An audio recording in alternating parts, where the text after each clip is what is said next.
Now, it's not so much a question of if this will happen anymore, but rather more a question of exactly when. That warning tonight from the CDC about coronavirus spreading across the U.S.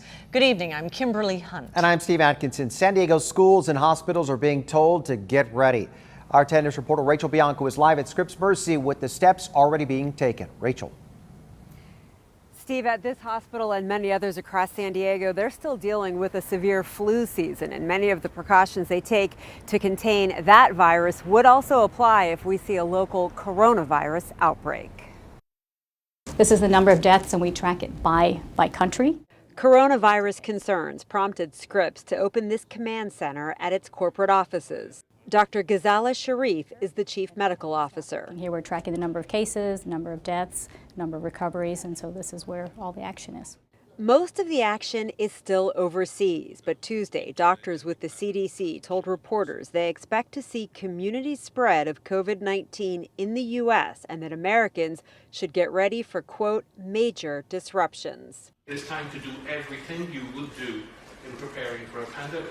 The CDC goes on to say healthcare facilities should be ready to delay elective surgeries if needed and increase telemedicine to reduce in-person contact. That's the topic of hand as of today, actually, is how do we utilize that for patients who might be concerned that they've been exposed, because we want to limit them coming into our emergency departments, into our clinics, and is there a way to do that through telemedicine? And the answer to that is yes.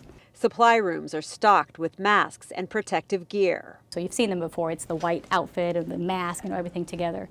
Those are reusable, so we've ordered those as a backup. Dr. Sharif believes it's still too early to say if the virus will explode into a pandemic. So when we talk about quarantine periods being from day 2 to day 14, that's the best guess. And so we don't know. It's an unknown virus, and I think that is why it's causing the concern, because we're still learning as we go.